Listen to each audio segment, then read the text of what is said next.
All right, let's talk about Steve Jobs. We all see him as this, visionary, this inventor. But what if I told you his real secret wasn't inventing? What if it was something a little more controversial? Okay, here it is, right up front. Steve Jobs' secret weapon was stealing ideas. Yeah, you heard me. And he was an absolute master at it. Now, before you click away, hold on. This is not what you think. We're not talking about plagiarism. We're about to totally flip the script on what stealing actually means when you're a creative force of nature. And this was his guiding light, this quote, which he, you guessed it, stole from Picasso. Good artists copy, great artists steal. It was basically his mantra. And the key difference here, the whole point is this. It's not about just ripping someone off. It's about seeing something brilliant, really absorbing it, and then transforming it into something totally new, something that's even better. It's about being intentional, about choosing who you learn from. So, that leads us right to the heart of what we're talking about today. It's this awesome concept called creative genealogy, and it's exactly what it sounds like. Imagine building a family tree, right? But instead of your grandma and grandpa, you're picking your creative ancestors, the people whose work inspires you, whose ideas you want to build on. Steve Jobs was an absolute pro at this. His creative family tree was everything. And you know what? He saw this exact thing in his own heroes. He was obsessed with Bob Dylan, not just for the music, but because Dylan was never, ever the same. One minute he's a folk hero, the next he's plugging in an electric guitar and shocking the world. He was always changing, always evolving. For Jobs, that was it. That was the blueprint.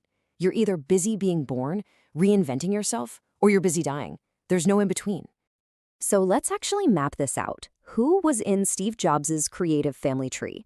Well, it all starts with these two giant, seemingly contradictory roots, the world of the hacker and the world of the hippie. Okay, so the first major branch on this tree, it grew right there in his family's garage. His adoptive dad, Paul Jobs, was a mechanic, a real craftsman, and he taught Steve not just how to tinker with cars and electronics, but to care about how things were made, down to the last screw. That garage, that was ground zero for his obsession with detail. And that spark from the garage just exploded. As a kid, he joined the Hewlett-Packard Explorers Club.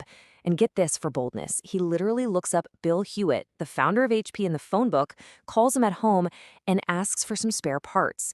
And Hewlett, instead of hanging up, was so impressed he gave him the parts and a summer job. That's how he dove headfirst into the early hacker culture of Silicon Valley. And oh yeah, it's where he met a certain engineering genius named Steve Wozniak.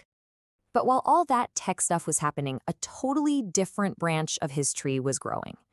He ends up at Reed College, this super expensive, kind of bohemian school, and he hated it.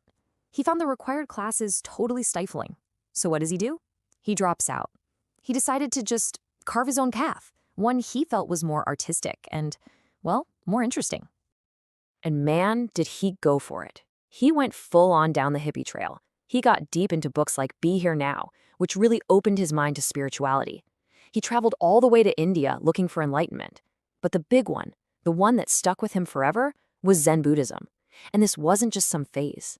The Zen ideas of simplicity, of intuition, they became the bedrock of everything he would do later.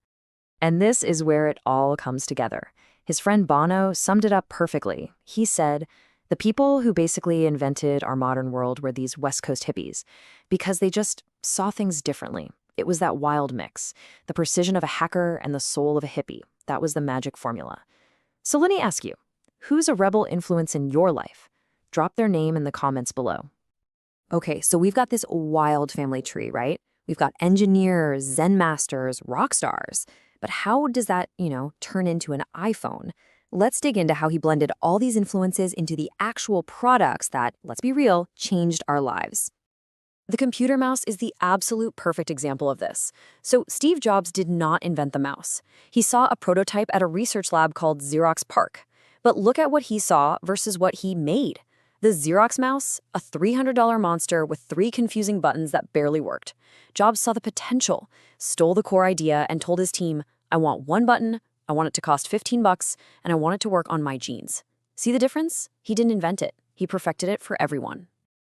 And this idea became Apple's North Star, right from their very first brochure.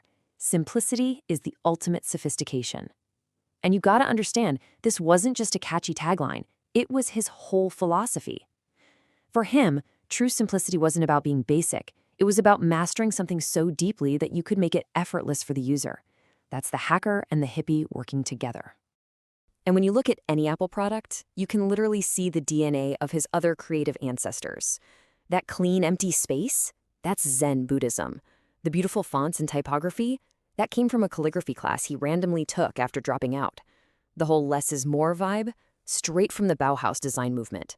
And those sleek, simple Braun electronics designed by Dieter Rams, Jobs and his design chief Johnny Ive were huge fans. It's all in there. So what's the end result of mixing all this stuff together? You get something like the iMac. I mean, think about it. Before the iMac, computers were these ugly beige boxes. Then this comes along. It's beautiful, it's colorful, it's all in one, and it just works the second you plug it in. It was the perfect expression of his entire creative family tree, all in one product. So that brings us right back to where we started. After everything we've looked at, was Steve Jobs a thief or was he a genius? Well, the answer is he was neither. Or maybe a little of both.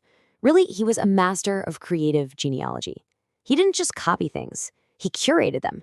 He carefully chose his ancestors, people like Dylan, Picasso, the Zen masters, and he remixed their greatest hits into something brand new, something that was pure Steve Jobs. And yeah, it changed the world. And maybe the deepest idea he drew from, the one that really drove him, was this one.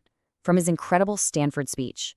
He said that remembering you're going to die is the best way to get over the fear of failure. Because, as he put it, you are already naked. There's no reason not to follow your heart. For him, that wasn't sad. It was freeing. It was the ultimate permission slip to be bold, to take huge risks, and to create something that mattered. And that leaves us with one last really important question. Forget about Steve Jobs for a second. Let's talk about you. Who are your heroes? Who are the people, the artists, the thinkers you look up to? Who is in your creative family tree? Seriously, think about it for a second, and then drop your number one influence in the comments. I really want to see. You know, mapping out your own creative genealogy is an incredibly powerful thing to do. Thanks so much for hanging out and exploring this with me. Make sure you subscribe because we're going to dive into another amazing creative ancestor next time. Let's keep building those trees.